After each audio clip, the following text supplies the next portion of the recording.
There's been a bit of a disconnect between the organization and myself. I want to be healthy to play hockey next year, wherever that may be, said Jack Eichel to the entire world. And people are exploding about this. Before this our quote, show, yeah, this quote is, that's nice, right? Thank you. Yeah. For, that whole thing about everything breaking after our show ended started with a Thomas Vanek trade from the Sabres. That's right. And we used to record the show at like 8 o'clock at night. And for that trade to break, it was like 11 o'clock it broke that night. I remember that. And it was so annoying. It was annoying. And it's kicked off ever since. So thank you to the Sabres. Hopefully that trend ends. And here we are. Jack Eichel shooting shots. The clip is so much worse than the written quote that you wrote or that you read there. Sorry. Who is the reporter who asked him? They said Paul, and I don't know Paul who covers the Sabres, but it is real bad. So before I saw that clip of Eichel, talking about wanting to get surgery, and I guess we'll get into that, the more details there, and the disconnect about what to do about his neck. The first thing I thought of was Sidney Crosby. And what happened there, remember he had the concussion issues, but it was also neck issues. I think he got a second opinion. And for a time, and Penguins fans, I'm sure, have very, successfully and with a lot of effort pushed this from their memories. But there was a time where people were talking about Sidney Crosby is done in Pittsburgh. This is a fence that can't be mended. He's very angry about his either misdiagnosis or whatever it was. He just wanted to play some goddamn hockey. It had been a really long time. And what I was going to do is be really encouraging to Sabres fans and say, look, though, then he continued to be Sidney Crosby. He came back. He was fine. They won a couple cups. He's still there. People are talking about him in the Hart conversation in the year of our Lord 2021. Everything's fine. And then I heard the full quote. And that guy wants out.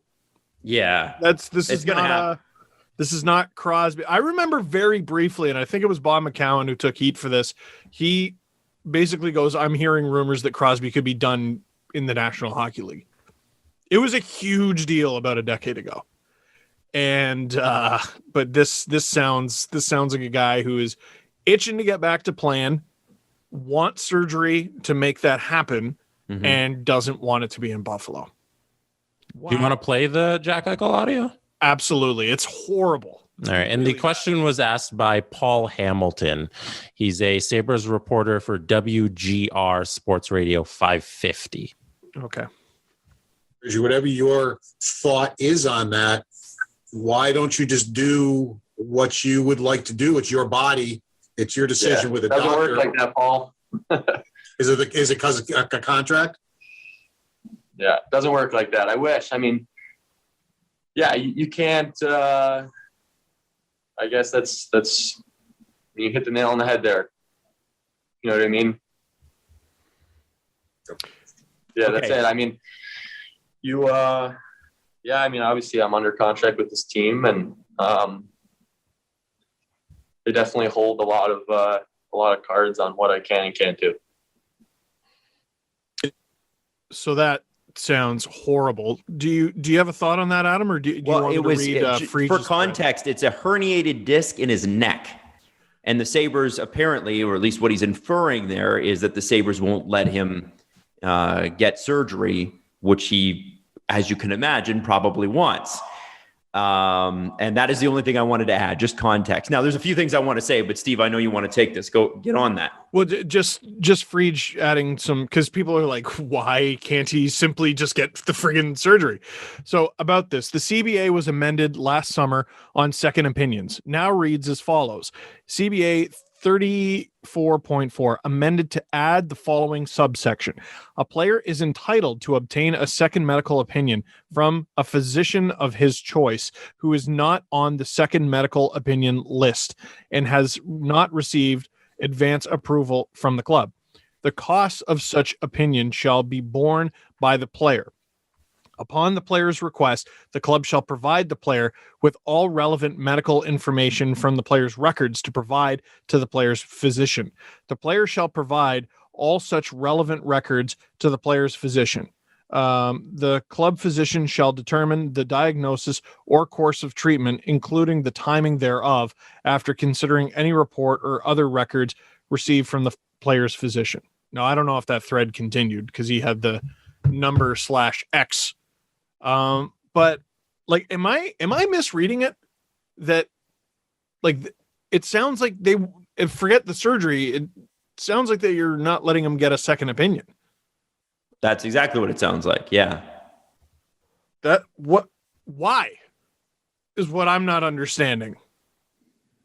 And like, I know he's under contract and everything, but like, okay, like we talk about players like they're cattle, but he's the most valuable part of the Buffalo Sabres organization.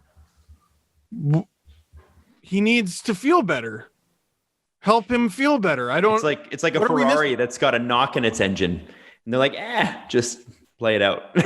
You know what I mean? And the Ferrari's like, can I just go to Midas? And like, yeah. And they're not letting the Ferrari go to Midas. Like, I'm not understanding what the issue is. There's a couple things I would wonder here. For number one, if they're worried, like if Jack Eichel right now announces he's going to have surgery, that hurts his trade value, but it also hurts Buffalo's ability to attract human living bodies because they're already a bad team and they're going to get worse. I don't think that there's any way that this team conceivably gets better next year. So they can't really, if they're trying to trade Jack Eichel, he's just torpedoed the value anyway. But I think that what they were trying to do here is trade him before they had to worry about it. And I can't imagine that the cost of that surgery wouldn't be covered by insurance. And even if it wouldn't be something that either the player or the team, I mean, it would be on the team, I would think, to pick it up because it happened at the workplace. But I still don't understand. Like, it couldn't be that the surgery cost $100,000 or something like that. The Gulas are billionaires. Like, it cannot be that. So what is it? And I wonder if the team physician's just saying, listen, Jack, you don't need this. So I'm recommending against it. And I'm not being a doctor and not knowing much about herniated discs other than they hurt. And everyone I've seen with them is debilitating. Like, is debilitated by it. Like, I don't know if I'm paying $10 million for Jack Eichel from a business perspective, I want 100% or as close to 100% of Jack Eichel as I can get. And I don't care if I get 20 games of him next year. I want 20 games at 100% Jack Eichel. I don't want 80 games at 60% Jack Eichel because the Sabres do not get better at 60% Jack Eichel. They just don't. They're not a good team that way. So, I mean, I like, to me, they're in sort of a death spiral, right? They have no talent to trade, so they can't make trades. And the talent they do have wants out, which torpedoes their trade value. Man, and they have no scouting staff, and it's a bad draft year. I mean, this is really, really, really bad. Like, when was the last time we heard a good Buffalo headline? When was the last time the Sabres had something positive? Michael Hauser. That's a cool story over the past week. That's a cool story. And like Don Granato has hardly a headline. Hardly. No, it's nice. And like Don Granato has been better than Ralph Kruger. But I'm really grasping at straws. I wonder if you threw the players out there if they couldn't be better than Ralph Kruger, to be honest with you. Just throw them out there and let them figure it out for themselves. Honestly. I have no idea. Well, and like that was another thing that like Greg Wyshynski pointed out is like Eichel seems to really like Ralph Kruger. It just last year there were Eichel trade rumors, and I think they were largely based on the Sabres suck. You know, like this is a guy who's frustrated with losing. This sounds like a guy who's frustrated with losing, and it like if you have a herniated disc, you're in like constant discomfort. And it's your neck. It's everything. It's every goddamn thing. Someone next to you asks you a question, you don't think about it, you look that way. You know? And it's just, and then you've inflamed it for God knows how long. It's And every moment, every time his neck pains him, he's thinking of the Sabres. Mm-hmm.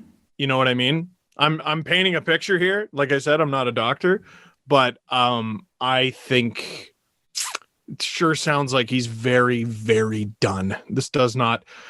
Sabres fans, I'm sorry. Like, I wanted to come on here and be Mr. Sunshine, and I wanted to compare it to the Crosby situation. And don't worry, that ended up getting fixed. It's broken. He's done. One thing I look at, and I'm like, oh, Jack Eichel really doesn't want to negotiate with these guys, is the fact that he hasn't filed a medical grievance yet. Because, like, if there was an actual dispute amongst his second opinion and the team doctors, and like, okay, here's what they're both saying, and then the evidence is just so apparent that I should get this surgery, then he can file a medical grievance with the NHL and the NHLPA. And then Dreger came out and he said that that hasn't been done, like no official grievance has been filed. Mm-hmm. So it seems like there's some gray area, obviously, with what he should be doing in terms of surgery. And he's just leaning hard on the "you're wrong, I'm not even willing to negotiate with you guys" side of the equation, which is with the Sabres. And he's just like not, because like he can do a neutral party, file a grievance, and just get it all done, you know, but he's not even willing to talk about it, it seems like. So I think because he doesn't out the door. Is it possible, Jesse, that he just doesn't want to drag it out anymore? Yeah, because he wants out of Buffalo. Yeah. And here's the thing. He does say, oh, well, you know, the teams hold a lot of cards. I think that's a veiled shot at, no, actually, I hold all the cards. Yeah. Because if you've got a team that's really good or on the upswing with a ton of talent, you hold less of that. But he is literally Jupiter in that dressing room. The gravitational pull around Jack Eichel is immense. And that's because he's all that's out there. And so, you know, he's got all the stuff. And if he goes and files that grievance, Jesse, maybe it's, well, you know, we wanted to trade him, but you know, we're the New York Rangers and we don't know where this grievance is going to go. And then because it takes it out of his hands. Right. If the Rangers trade for him, he's going to say, here's what I'm doing. And they'll say, we just blew a bunch of stuff out to Buffalo to get you. So do whatever you want. Yeah, because the grievance solves the issue, and as long as he doesn't do that, then he can get his way out of Buffalo. Mm-hmm. It's funny. I keep thinking to myself, and Oilers fans aren't going to like this, but the Oilers, to me, with Connor McDavid, were just a hair away from this. You know, thankfully you've got Leon Draisaitl, you know, Hart Trophy winner, guy that scores a lot. But I think you're one bad Mike Smith season away from this. You know, as of last year, I think it's completely changed the picture now. They've sort of rebuilt. Mike Smith has risen from the dead and become this unbelievable goaltender. What a story. Really good. He's been incredible. Good. Yeah. But who would have seen that coming? If they'd had Mikko Koskinen all year, they'd be a 500 or less team, which is what he is. And we might be having this conversation about Edmonton as well. So why did you use this conversation about the Buffalo Sabres to dump on the Edmonton Oilers? Because I don't know. Because I still think it's coming eventually.